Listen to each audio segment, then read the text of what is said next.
Esta es una de las mejores películas que vi hasta ahora.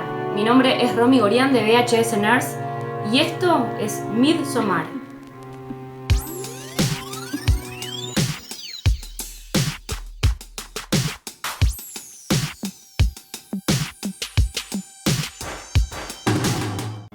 Dani perdió a toda su familia de repente y su pareja, con quien no está bien, tal vez de lástima le propone ir con él y sus amigos a Suecia, ya que por un interés académico quieren investigar y documentar un festejo en una comunidad aislada.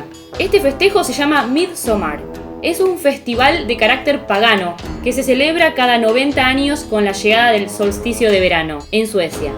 Son 9 días de ceremonias rituales y fiesta en los que se honra a la madre naturaleza, al astro rey y al ciclo de renovación de la vida. El grupo de amigos universitarios irán acompañados de su compañero sueco Pelle, ya que él se crió en esa comunidad y su familia se encuentra ahí. Todo comienza muy bien, mucha comida, mucha bebida, música, alegría. Pero estas no son las típicas fiestas de pueblo. Se quedan sorprendidos por esa suerte de paraíso terrenal. Pero ahí se rigen por sus propias leyes y cuenta con una serie de rituales bastante choqueantes para nuestra cultura. Pero intentan aceptarlo justificándolo como diferencias culturales, ya que para estas personas es algo natural. Van a pasar muchas cosas, pero todo va a ser a la luz del día. Acá todo lo turbio se realiza bajo la constante luz de un sol nórdico.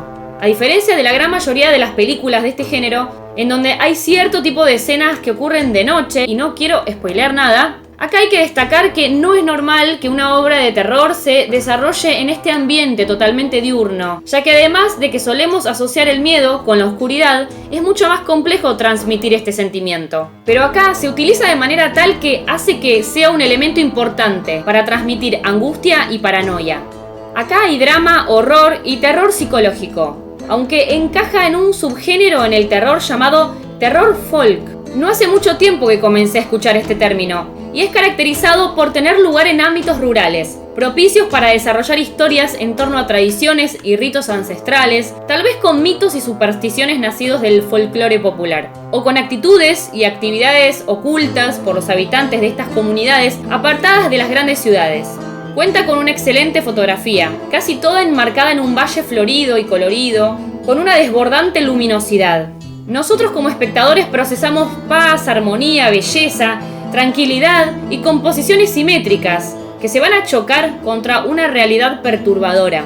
Este es uno de los factores más característicos de esta película, ya que en la paleta de colores prima el blanco y en donde su fotografía no busca nada oscuro, sino todo lo contrario. Lo hermoso y lo horrible en esta película se van a mezclar de manera constante.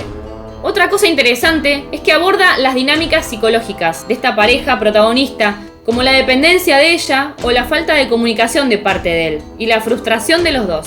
Explora un costado psicológico, pero sin dejar de lado las escenas choqueantes características de este género.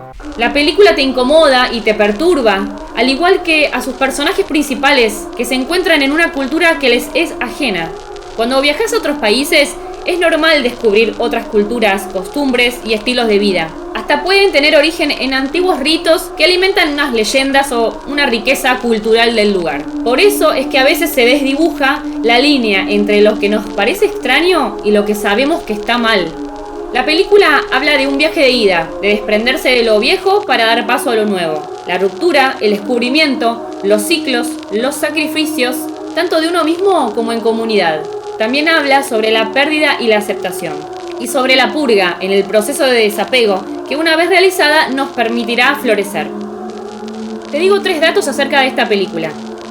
1. El director de esta cinta es también quien dirigió Hereditary, traducida en Latinoamérica como El legado del diablo, su film debut del año pasado, 2018. 2. Originalmente duraba un poco más de 3 horas, la cual se editó para hacer una cinta de 171 minutos, para presentársela a la productora, que a su vez le pidió que la recortara aún más, dando como resultado final este corte de 145 minutos. 3.